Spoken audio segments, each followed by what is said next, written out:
Waktu itu gua di rumahnya Ruben Onsu yang anak merah Oh viral. iya iya. Nah itu gue nangkep tuh, serius. Lu Wah, cek aja lagi. Gua pakai topi, gua kasih nonton. lihat di fotografi 70% gue bisa dapet apa yang ada di cerita di masyarakat yang belum tentu kebenaran itu ada yang ketawa tuh, Iya. ada yang ketawa. Gue Ya, cerita, gue merinding, sumpah. Ada di cerita di masyarakat yang belum tentu kebenaran itu ada yang ketahuan. tuh. Balik lagi bersama gue Riko di Brokis loh. Apa kabar kalian semua? Semoga kalian semua dalam keadaan selalu diberikan kesehatan, keselamatan juga keberkahan. Pada video kali ini gue sedang bersama seorang narasumber yang akan berbagi cerita pengalaman misterinya. Jadi narasumber kita kali ini seorang fotografer yang mencari penampakan hantu. Lanjut kita berkenalan dengan narasumber kita. Halo, Halo Bang bro. Dika. Apa kabar Bang? Bye. Ya gimana nih Bang? Udah Sip. bisa ngobrol-ngobrol di mari Bang nih. Iya udah lama banget sebenarnya kita ya. Iya. Kita sebenarnya gue udah lama banget nih di pengen podcast bareng nih gue, cuman karena gue masih ada kerjaan jadi baru bisa sekarang. Sibuk banget. Udah TV sana, TV sini kan. Aduh. Ya, ngomong nih Bang. Wah, nih kita lagi di mana nih Bang? Nih Lokasi nih Bang.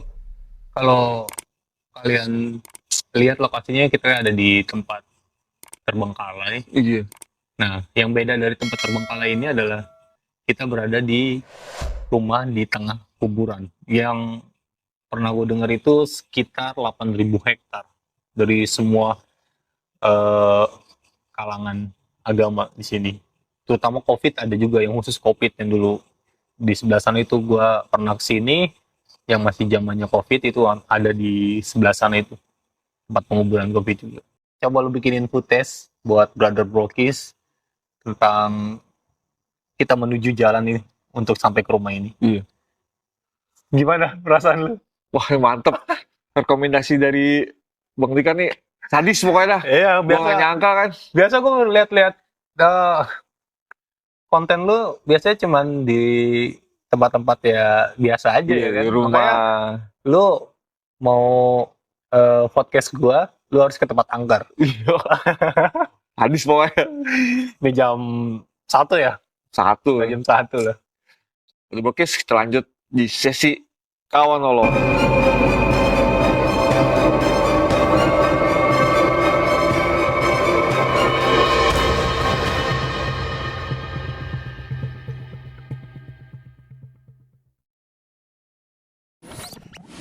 Kan gue tau lo dari Instagram nih Bang. Juga kan beberapa kali kan ada di TV, Iya. lagi kan YouTube nih kan pasti udah pada tau lah gitu kan. Ini kenapa lo ngambil ini Bang? Awal mula lo jadi fotografer hantu Bang? Sebenarnya awal mulanya gua ada rasa ketertarikan juga. Gue pengen ngelihat hantu. Hantu itu kayak gimana sih? Sampai sekarang gue belum pernah ngelihat hantu dengan wujud Asli. di depan gua dengan mata telanjang gua belum pernah lihat. Jadi kadang gua suka ngelihat gitu orang-orang suka selfie sendiri, Iya. tiba-tiba di belakang ada. Iya. Kalau misalkan sekali atau 2 kali itu mungkin ya kemungkinan ya cuman kebetulan.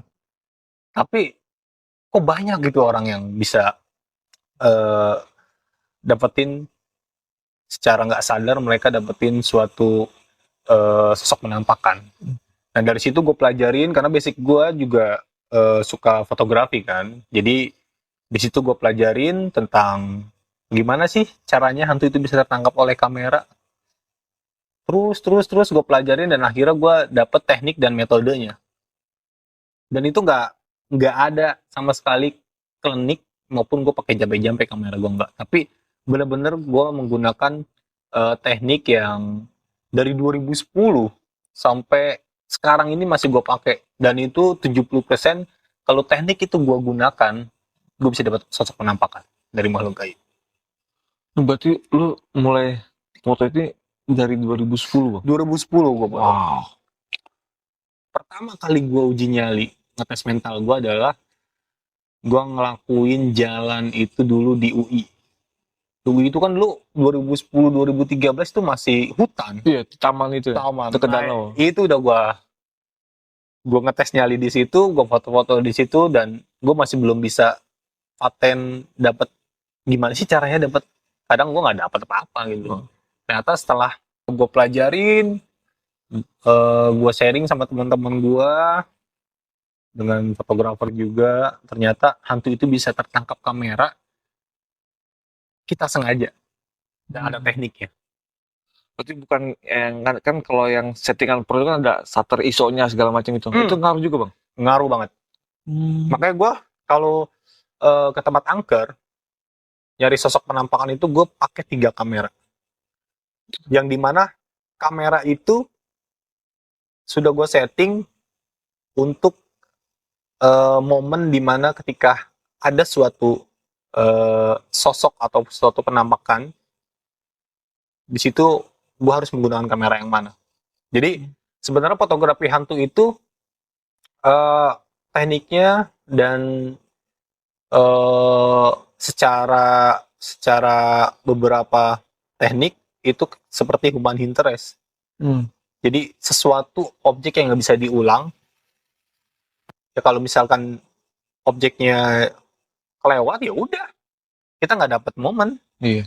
Jadi benar-benar kita kecepatan yang dilakuin oleh si fotografer itu adalah kecepatan yang memang harus benar-benar ya lu harus siap.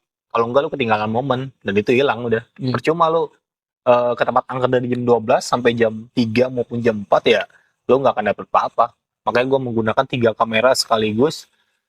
Kalau misalkan kalian ke YouTube gue yang baru ini namanya Ghost Ranger Indonesia, di situ pure menggunakan teknologi. Gue ada beberapa di situ ada teman gue namanya Erik, si dokter hantu.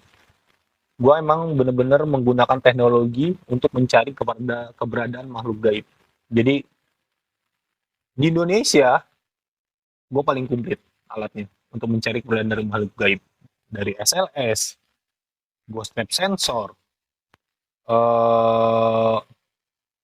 ghost detector, sampai spirit box untuk berbicara sama, dengan makhluk gaib. Itu gue punya semua di Indonesia.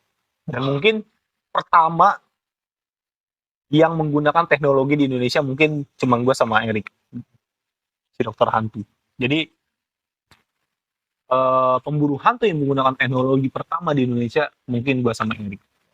Jadi kalian nonton YouTube gue, jadi kalian bisa dengar suaranya, bisa lihat penampakannya dari fotografi gue, bisa ngelihat energinya dari alat-alat yang gue punya itu.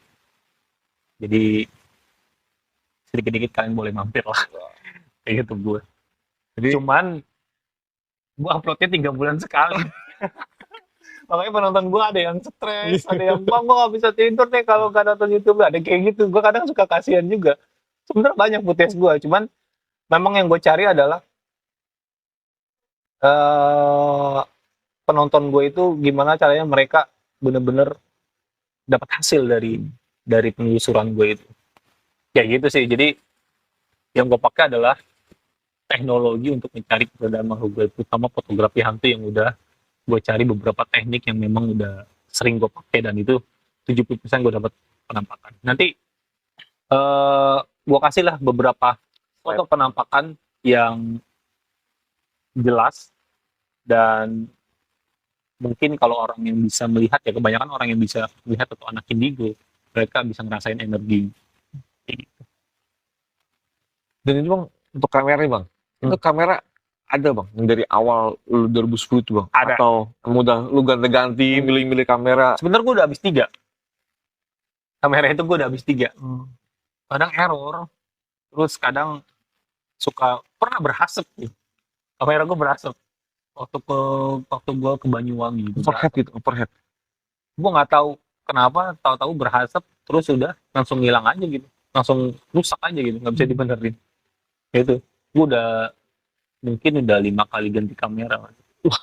Iya, ada satu kamera. Ada satu kamera yang memang gue jadi salah satu andalan gue itu. Ada satu kamera yang memang nemenin gue, yang rusak gue benerin lagi, rusak gue benerin lagi. Tapi emang itu kamera tuh bener-bener apa ya, hoki banget. hampir 6.000 foto penampakan ada filenya di gue. Dan Dari itu jelas. Jadi itu bukan ops ya. Hmm. Kalau ops itu kan, kalau menurut gue dan fotografi, dunia fotografi itu ops itu adalah partikel kecil atau debu yang tertangkap kamera lensa, yang tertangkap kamera handphone atau Candic, biasanya tertangkap di tempat yang gelap. Karena kenapa bisa terjadi bulatan sempurna? Karena flash sama lensa itu saling berdekatan, sehingga objek yang paling terlihat di depan lensa kamera itu akan tertangkap, entah itu debu, entah itu binatang kecil, dan itu akan jadi bulatan sempurna. Itu namanya ops. Kalau di dunia fotografi namanya ops backscatter. Tapi kan ada, kalau ops itu kan ada berapa foto nih bang, kayak kita kan foto satu tempat itu kan 2 kali misalkan, cetek yang pertama itu kan opsnya itu banyak, Nah, terus tiba-tiba pas cetek kedua opsi itu cuma 1-2 gitu, Nah, dikit. nah itu terjadi apa ya jelasinnya? Gue agak lupa jelasinnya tentang ops, tapi biasanya itu tertangkap di tempat yang gelap, minimnya cahaya, dan itu banyak debu ataupun binatang kecil ataupun pembakaran hutan. Biasanya kan pembakaran hutan banyak yang terbang-terbang gitu kan. Api-apinya. Nah itu ops bisa gue buat.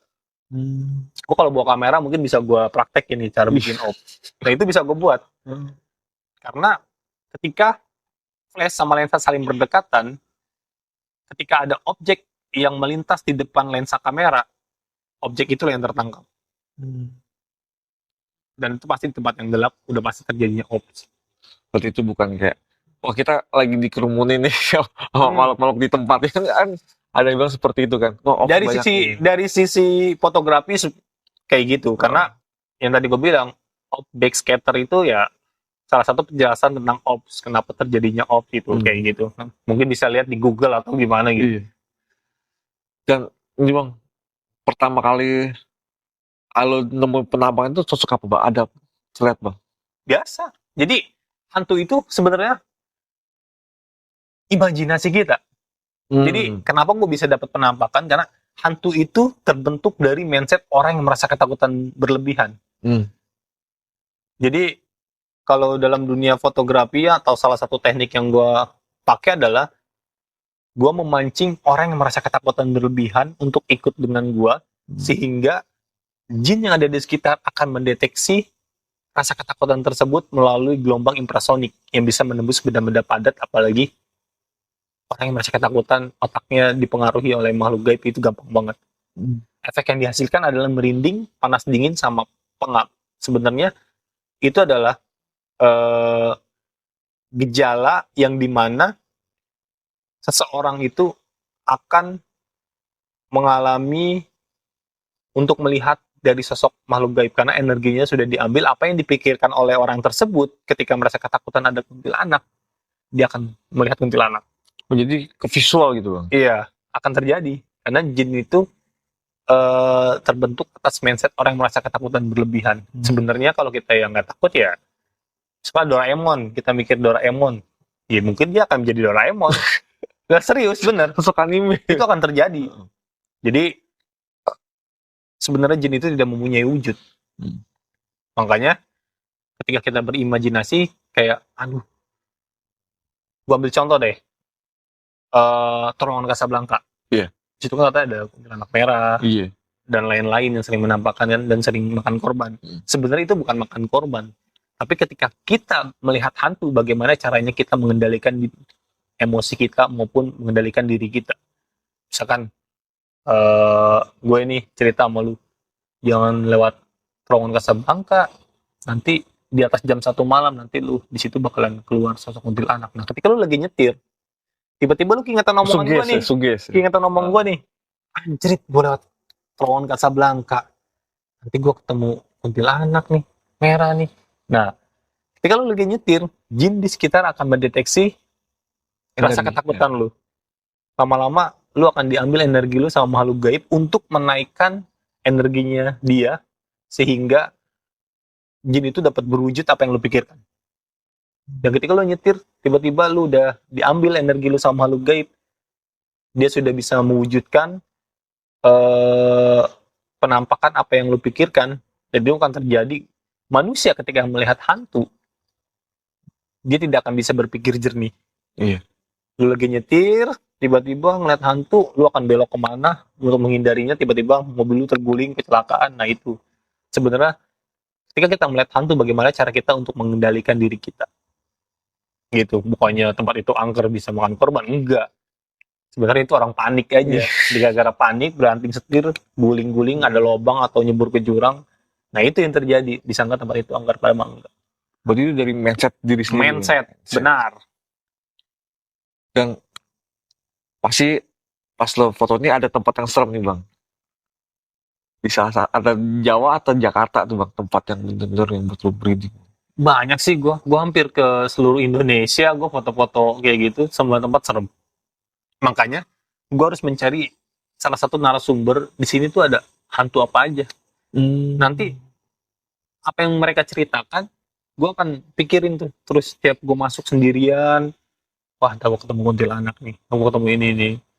Nah, ditambah dengan teknik yang gue pakai di fotografi, 70% gue bisa dapet apa yang ada di cerita di masyarakat yang belum tentu kebenaran. Itu ada yang ketawa tuh. Ada yang ketawa. Gue cerita, gue merinding nih, sumpah. Ada di cerita di masyarakat yang belum tentu kebenaran, itu ada yang ketawa tuh. Gue cerita, gue merinding nih, sumpah. Jadi lu datang sendiri gitu bang? Sendiri. Kalau di YouTube gue sama teman gue, Erik. Dan itu gue kadang bisa, karena kan gue bawa teknologi nih.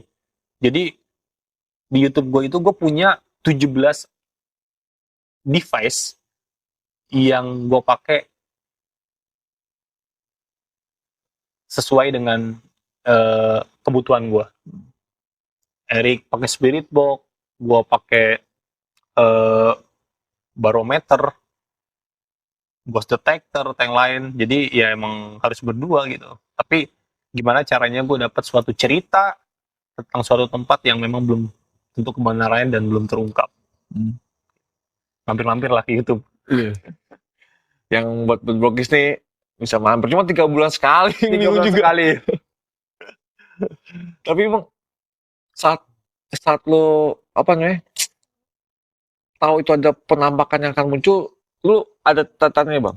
Kayak merinding atau segala macam, apa otomatis gitu? Salah satu, kita nih sebenarnya punya sensor yang dimana kita udah ada sejak lahir.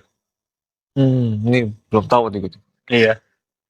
Salah satu gua kasih contoh. Kalau gua mainnya logika terus ya. Iya. Ada cewek lagi duduk di sana, lu liatin terus. Lama-lama dia akan ngerasa kayak ada yang ngeliatin gue. Iya. Nah itulah salah satu sensor yang udah ada sejak lahir. Sensor itu pun gue gunakan untuk mencari keberadaan makhluk gaib. Makanya kenapa gue sendiri, itu salah satunya. Ketika banyak energi bangsa jin dibanding energi manusia, lu pasti ngerasain merinding, diketawain, dan lu udah agak pengap, kuping agak budek. Karena apa? Energi manusia lebih sedikit dibanding energi dari bangsa jin.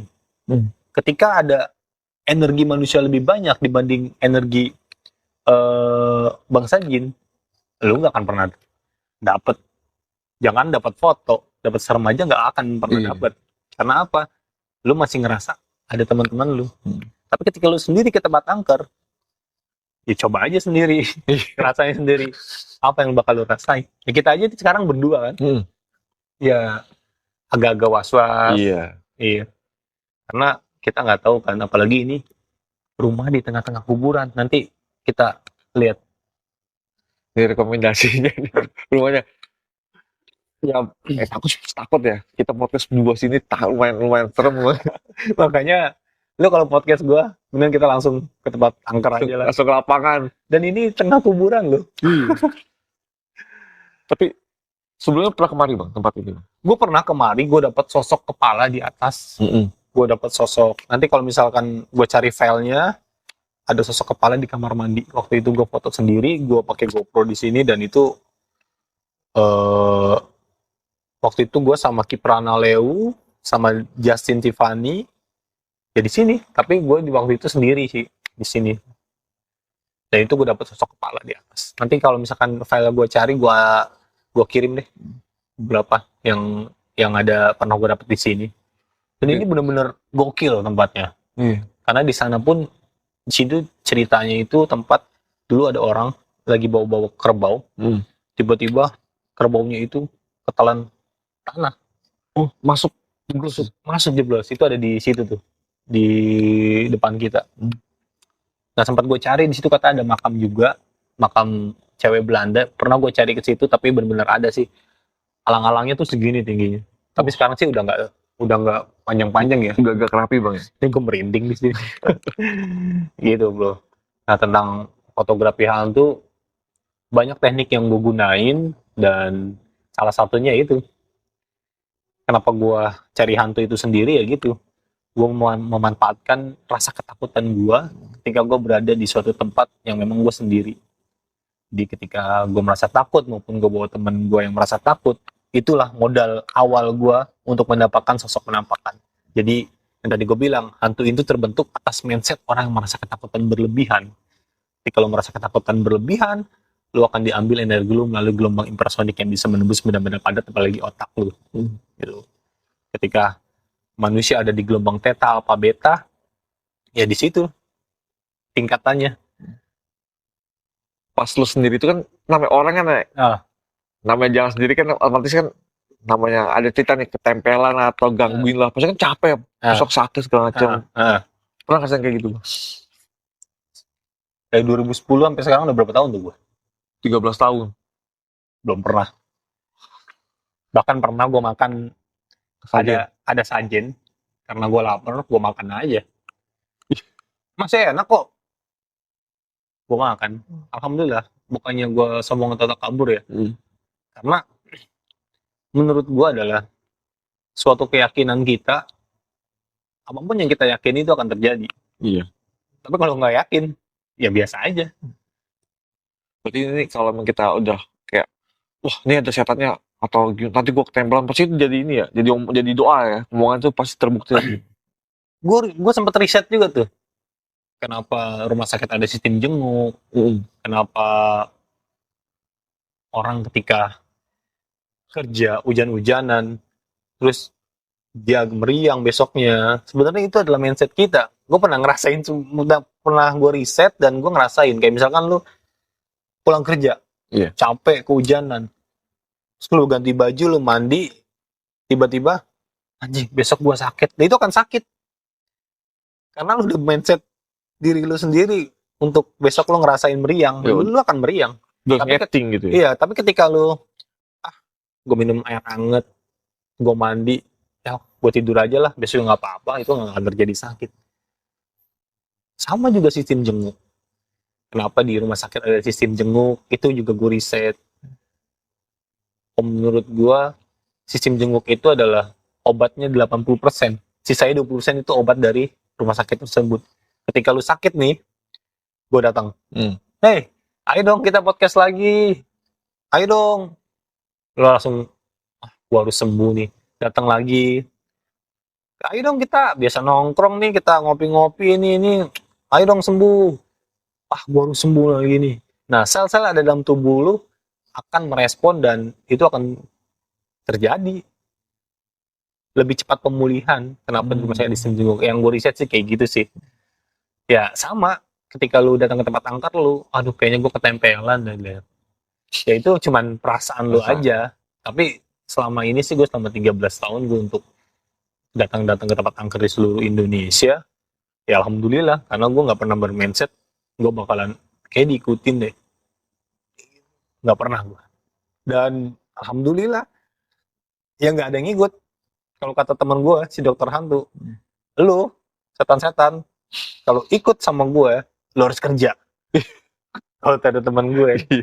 Jadi gue tuh berdua tuh emang orangnya yang pakai logika gimana caranya untuk apa ya, merubah mindset orang. Kalau hantu itu tidak seram apa yang kita bayangkan selama ini. Jadi ya, misalkan lu ke tempat angker atau kemana ya cukup lu punya Tuhan, lu permisi, lu berdoa, ya udah, nggak perlu kayak yang lain-lain. Tapi tergantung masing-masing manusia Iya, sih, kalau gue sih seperti itu. jadi tergantung sama individunya sendiri. Kepercayaan, keyakinan. Alhamdulillah gue udah hampir 13 tahun gue nyari hantu ya. Nggak ada gue ritual-ritual yang lain, maupun ada yang ngikutin nggak ini gue nggak pernah. Kayak gitu. Jadi kamera nggak diapa-apain bang, normal. Yang tadi gue bilang, risetnya Iya. itu lama. Kan ada orang bilang kan, lo kalau mau penelusuran atau mau nyari teman serem, HP lo harus atau kamera lo harus doain lah, diritualin lah, biar nangkap objek-objek di mana gitu kan. Ada tekniknya. Iya. Jadi gue nggak pernah pakai klinik, apalagi gue bisa ngeliat hantu gitu ya, nggak bisa. Tapi gue bisa mendapatkan sosok penampakan dari makhluk gaib yang ada di suatu tempat maupun tempat-tempat angkat terbengkalai, itu gue bisa. Kalau bisa moto, ya gue bisa moto. Kalau misalkan bisa nangkap hantu, ya bisa dari foto itu. Iya. Jadi gue nggak bisa ngeliat hantu sebenarnya. Jadi ketika gue foto. Jadi sebenarnya ini hantu bukan sih. Jadi setiap foto itu gue 2 kali foto. Dalam satu spot gue 2 kali foto. Jadi per sekian detik gue ada perbandingan. Ketika gue lihat ini kayak penampakan nih, tapi pas gue lihat foto yang kedua ada juga. Nah itu bukan penampakan. Itu bisa aja apaan gitu yang tertangkap kamera gue. Tapi ketika kita satu foto yang pertama ada, satu foto yang kedua, nah ini dipertanyain nih. Baru kita analisis lagi nih. Make sure ya, bener nggak nih? Bener-bener ini penampakan atau bukan? Karena tanggung jawab kita kan sama penonton YouTube kita, sama ini kayak gitu. Ini bener-bener ya hantu-hantu beneran. nanti gue kasih dah beberapa file foto penampakan yang gue. Tapi sosok apa bang? Misalkan sosok yang pernah lo pikirin terus ada yang pernah sampai sama bang, tangkap juga ada bang? Banyak, genderuwo, kuntilanak, pocong, semua banyak. Kalau yang aneh-aneh, paling aneh itu satu sosok paling aneh selain Di Arjawinangun gue waktu itu syuting. Ada tangan kayak gini keluar, warna merah semua kayak api. itu Gue nggak tahu itu apa. Tapi itu tangannya kayak gini. Ada kadang gue dapet tangan sepotong. Kayak gitu. Justru gue takutnya itu ketika gue udah ngeliat hasilnya. baru Takut. Kalau belum ada, udah foto-foto aja gitu. Iya. Terkadang gue langsung dapet sih. Sering di YouTube gue juga banyak kok. Kadang gue bisa. Kadang ketika gue udah ngerasain muntah, mual, di situ gue yakin gue dapet. Karena energi gue yakin udah ada yang ngeresap. Nah, jadi jin yang ada di sekitar gue mungkin udah ngerubah apa yang gue pikirkan, dia udah berubah bentuk apa yang gue pikirkan, dan itu akan gue foto di setiap spot tak dengan 3 kamera. Berarti ini cara langsung pas udah ngerasain kayak gitu, apa? Pas lu udah ngerasain kayak, wah nih gue udah kayak enek atau mau muntah gitu, Nah. itu masih lu terusin atau? Iya dong.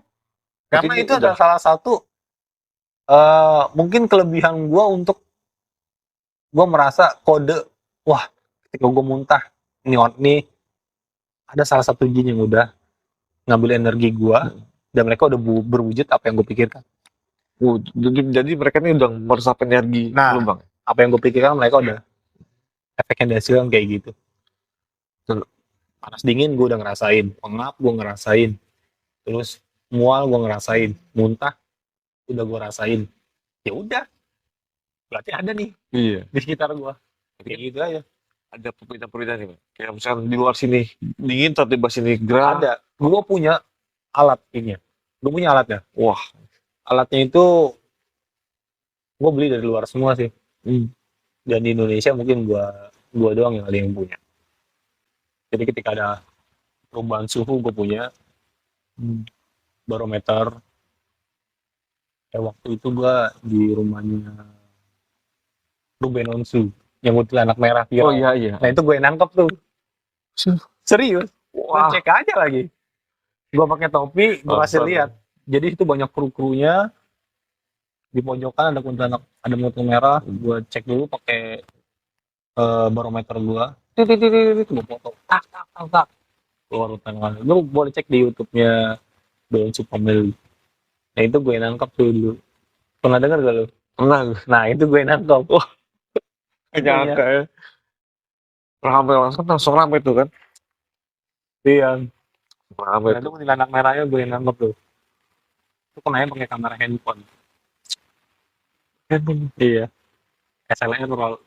Jadi ketika gue menggunakan kamera DSLR, spotnya kecil, itu flash nggak akan nyebar. Warnanya Iya. putih. Heeh. Makanya gue ada 3 kamera, 4 kamera sama handphone. Jadi spot mana nih yang gue pakai, ISO-nya yang pas, diafragmanya yang pas, speed-nya yang pas, kamera mana nih. Jadi 3 kamera itu udah gue setting semua. Yang tadi gue bilang, hantu itu seperti teknik human interest. Suatu yang nggak bisa diulang. Iya, cuma sekali. Sekali. Nggak mungkin kan ada hantu lewat, Ujung lu BKI. salah pegang kamera, aduh, salah gelap ternyata kameranya yang di tempat yang ISO-nya 800. Coba ulang lagi, nggak mungkin kayak gitu. Iya. Nah itu dia, agak susah emang nyari foto penampakan itu. Keren banget bisa sampai cuma katanya kan pembuktian dengan teknologi kan. Gue punya 6.000 foto penampakan, mungkin lebih, yang udah gue pakai atau udah gue jasa-jasa apa, TV pakai jasa gue, itu banyak yang ada penampakan ini. Ya gitulah, lu harus sendiri kalau mau benar-benar dapat sosok penampakan. Seperti penelusuran ya. Penelusuran sendiri. Sendiri. Makanya mata kita itu penglihatannya sangat terbatas. Iya. Kenapa gue menggunakan kamera?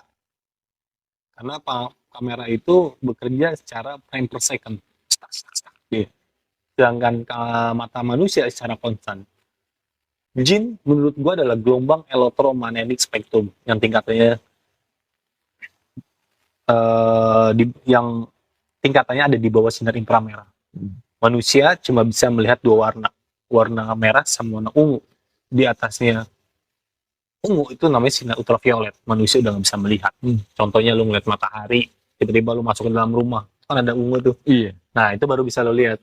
Di bawahnya merah itu sinar inframerah. Jin itu ada di bawah sinar inframerah. Bagaimana jin itu bisa sejajar dengan inframerah dalam kamera? Salah satu itu, gue butuh orang yang merasa ketakutan berlebihan. Ketika orang merasa ketakutan berlebihan, dia berpikiran kuntilanak, jin yang ada di sekitar akan mengambil energi manusia melalui gelombang infrasonik yang tadi gue bilang. Iya. Nah, dari gelombang infrasonik tersebut, efek yang dihasilkan adalah merinding, panas dingin, sama pengap. Ketika lo merasakan itu semua, jin akan menaikkan emosinya maupun energinya untuk sejajar dengan inframerah dalam kamera. Ketika jin tersebut sudah sejajar energi sama inframerah dalam kamera, 70% bisa lo tangkap. Bisa di foto gitu. Bisa dipoto, itu udah pasti ketangkap. Kalau gue ya, makanya kenapa manusia nggak bisa ngeliat hantu, yaitu penglihatannya sangat terbatas. Kenapa gue bilang penglihatan sangat terbatas? Nih, kalian boleh coba di rumah dengan alat remote TV. Yang paling simpel remote TV. Kenapa manusia matanya sangat terbatas? Ada remote TV, misalkan ini remote TV nih, ya. Sini kan ada sensornya. Iya, inframerah gitu. Ini ada sensornya. Ah. Lu pincet-pincet gini, lu pakai mata gini, itu nggak akan terlihat. Nggak akan ngeliat, lu nggak akan lihat ada cahaya di sini. Tapi ketika lu buka handphone, lu buka kamera, lu begini ngelihatnya dari handphone, tapi lu pincet, itu akan terlihat nyala. Iya. Dari situ manusia udah penglihatannya sangat terbatas. Apalagi ngelihat hantu, nggak akan bisa. Itu paling simpel memang ya. Kecuali ya mungkin anak indigo, Iya. atau mereka mempelajari hal-hal yang memang di bidangnya bisa. Tapi kalau gue emang pure orang biasa yang cuma penasaran dan gabut aja. Gue gabut, gue tempat angker, gue gabut ke tempat angker, kayak gitu. Buat Dr. Bokis nih yang penasaran, coba kalau emang dia Kalau emang lu pada bisa ngeliat cahaya remote, berarti bisa ngeliat. Mungkin bisa kali ya. Ya sebenarnya orang yang bisa melihat hantu itu sebenarnya ketika mereka ada di atas maupun di bawah. Ya di atasnya, kenapa gue bilang di atas? Mungkin kayak paranormal, indigo, mungkin bisa. Tapi ketika di bawah, ya itu orang yang diambil energinya oleh makhluk gaib, lama-lama dia akan lemas, lemah, dan pikirannya kemana-mana sehingga dimanipulasi sama makhluk gaib sehingga mereka bisa melihat. Itu Jadi dibuat linglung lah, nggak konsentrasi ya. kayak gitu.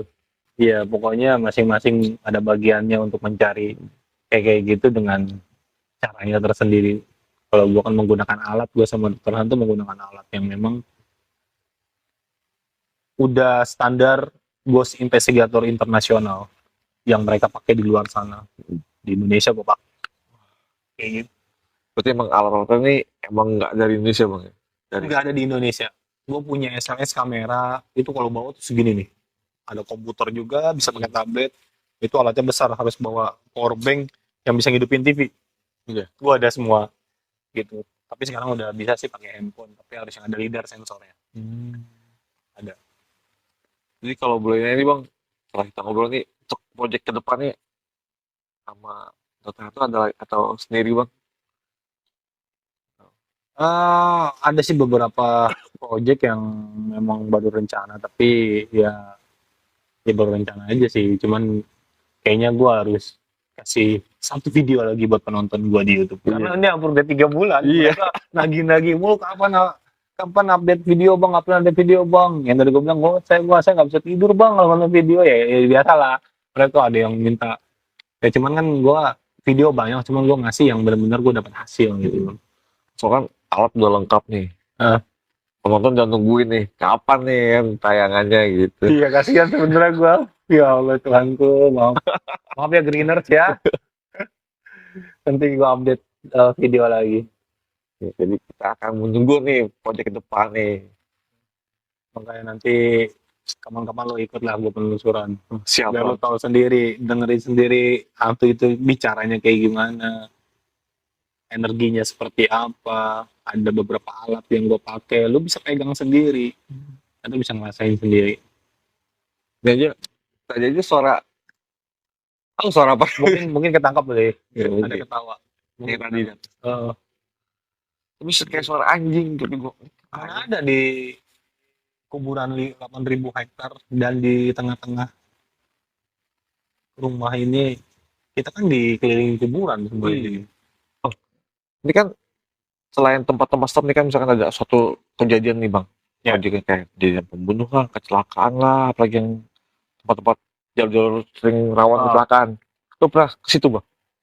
Jadi gue punya cerita itu ada di Blok Kapal Bekasi. Gue datang ke situ sama temen gue. Gue nggak tahu kalau itu tempat pembunuhan. Setelah gue datang ke situ, gue penelusuran dah tuh. Pakai alat dan pakai teknologi ya. Tiba-tiba di spirit box itu ngomong, tolong, tahu nangis dulu, tolong sebutkan rambut saya. Gue mikir, rambut apaan? Ternyata intinya gue disuruh nyari rambut. Ya gue koordinasi dong sama teman-teman gue. Ya di spirit box ngomongnya rambut nih. Emang ada rambut di sini? Nggak mungkin lah, logikanya banyak. Ada lantainya nih. Kita nyari rambut di mana? Nyaru gitu kan. Tolong kuburkan rambut saya. Intinya kayak gitu. Akhirnya temen gue tuh bilang, udah gue cari aja lah. Cari rambutnya. Gue tungguin dari jam 3 sampai jam 5 subuh. Akhirnya ketemu tuh rambut. Aduh. Nempel di tembok. Dan itu gue yang ngambilin sama teman-teman gue tuh satu ada bercak darahnya. Gue penasaran dong besok paginya. Kok ada rambut apaan sih ya? Ternyata pas gue browsing ada pembunuhan bola kapal. Jadi dia ada cewek yang mati tepat di mana gue ngambil rambut. Tepat di mana gue ngambil rambut itu tengkoraknya, kepalanya itu di situ. Ini videonya gue hapus sih. Itu sampai gue nguburin, sampai gue nangis, sedih gue gitu. Nah itu pas besokannya ya itu gue cek ada tepat di mana gue ngambil rambutnya satu persatu itu, tepat kepalanya dia itu yang gue ambil itu, dan bener dia itu dibunuhnya di situ. Ini tempat yang gue ambil rambut. Nah itu kadang kadang gue suka oh oh gitu. Kadang banyak teka-teki kayak gitu. Banyak juga di satu tempat di luar, kadang di Jawa bahasanya bahasa Jawa, gua nggak ngerti bahasa Jawa. Di Bogor pakai bahasa Sunda gitu banyak, bahkan ada bahasa Belanda yang keluar dan spirit box. Jadi beda-beda, makanya gua kadang keluar kota kemana gitu, ke Banyuwangi, bahasanya bahasa apa, Osing. Gua nggak ngerti tuh bahasa orang situ aja nggak ngerti. Nah itu banyak banyak banyak sesuatu pengalaman yang gue dapat dari alat-alat gue tentang penelusuran, cari-cari, kadang ceritanya banyak. Ada di Bekasi juga, namanya Rehan. Tolong ibu, maafin saya ibu, kayak gitu. Banyak. Maafin saya ibu. Ternyata anaknya itu tenggelam. Jadi dia nggak dikasih main sama ibunya, dan akhirnya dia main dan tenggelam, bilang namanya Rehan. Banyak gue dapat hal-hal kayak gitu penelusuran. Jadi lo yang buat audio itu buat spirit box kan lo? Gue pakai update yang terbaru Spirit Box Nih, SB11 yang sekarang di luar negeri pun dipakai, yang memang udah, jadi kita tuh punya tiga. Ghost Ranger Indonesia itu punya tiga, ada SB7, ada SB11, ada SB11 apa gitu.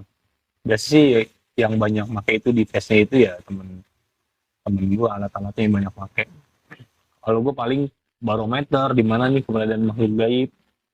Ya, pokoknya nonton aja lah di Ghost Ranger Indonesia. Nonton, mampir deh, lo lihat deh cara kerja gue mainnya kayak gimana. mampir nih tonton nih. Tapi Bang, ini kan kalau ngomongin spirit box nih Bang, Ah. yang itu kan menangkap sekitaran atau mengajak dari luar mampir gitu Bang? Kebanyakan. Sebenarnya itu adalah frekuensi radio. Ah. Itu ada AM, FM, SW, MW. Tahun. MW. Jadi cara kerjanya adalah kenapa kok hantu itu bisa memanipulasi masuk ke dalam spirit box siaran-siaran yang ada di Indonesia. Kalau kita datang ke Sukabumi, kadang bahasa Sunda, kita datang ke mana gitu. Jadi dia itu akan switch terus nih, muter. Jadi misalnya dia berhenti di FM, nggak berhenti di FM, tapi dia akan terus mencari. Ya ambil simpelnya, pernah nonton Transformer yang pertama, Iya. yang Bumblebee jatuh dari atas kan, terus pita suaranya rusak tuh kan. Iya, Ya kan? berubah. Nah akhirnya siapa tuh yang ngendalinya itu, lupa gue. Cowok itu ya. Cowok itu. Akhirnya gimana caranya dia bisa ngobrol sama si robotnya ini, si Bumblebee-nya ini kan. Akhirnya itu ada radio. Nah radio itu dipengaruhi sama si robot ini, sehingga karena suaranya dia rusak, akhirnya dia melalui radio untuk ngobrol sama si cowoknya itu. Nah cara kerjanya kayak gitu.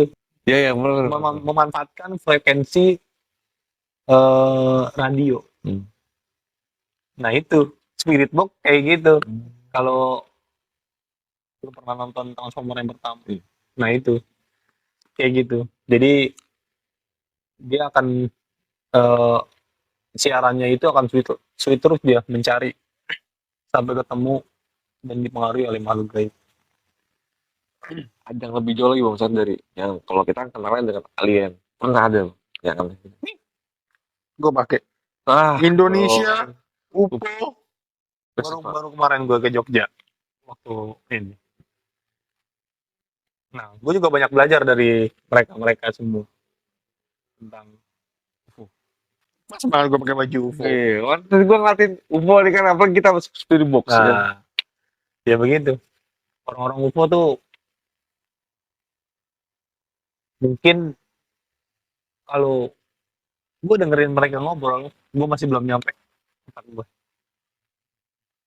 Dan itu, waduh, kayak anaknya Habibie. Sono kadang banyak ada yang dari Australia kemarin ke Jogja, pada kumpul semua seniman-seniman Jogja. Yang memang di sono kan ada komunitas UFO-nya kan. Nah, gue ikut teman gue nih ke dokter hantu. Ternyata, wow, amazing banget, keren. Sampai gue dapat kaosnya dari sana ya kan. Dan gue banyak sih gue tentang belajar tentang UFO juga gue ngeliat gitu. Oh kayak gini, oh kayak gini, sama aja. UFO itu sama kayak bangsa jin kalau menurut gue. Iya, Kayak gitu. pastinya lah. Soalnya mereka ini kan, ya cuman wujudnya aja kan beda, cuman Ah, statusnya tetap sama jin. bangsa sama. Kayak gitu. Om.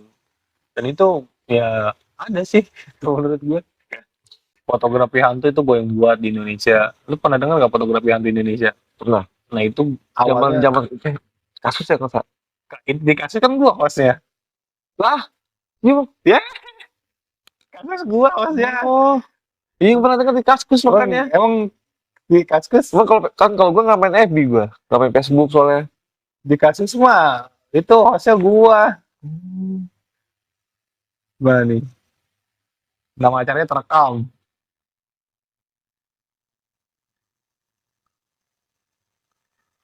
Gua sama Mando Manopo.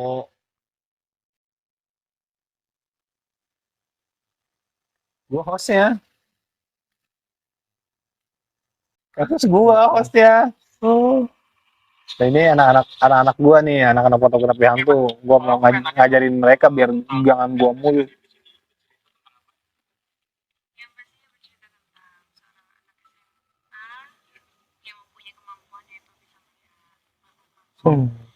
Diterekam gua hostnya. ya Batu Brokis, ya kan?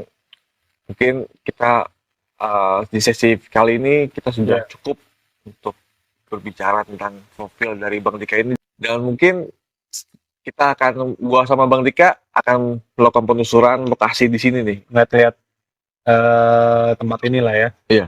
Iya. Jadi soalnya kan 8.000 hektar, Bang. 8.000 hektar Untuk pemakaman, untuk gokil. pemakaman yang ada di sini. Jadi rumah ini adalah rumah di tengah-tengah kuburan. Iya. Nanti kenapa kita bisa sampai di sini?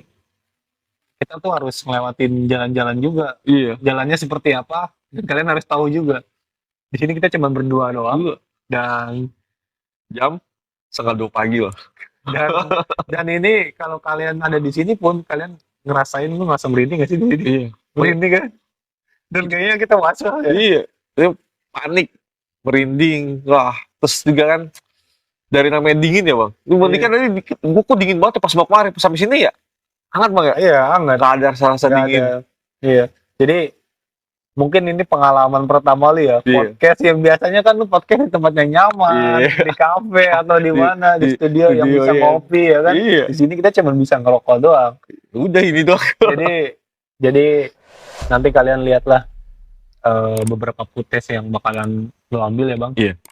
Tempat ini seperti apa, dan untuk sampai ke sini tuh kita harus ngelewatin banyak kuburan dan jalanannya tuh serem banget. Iya.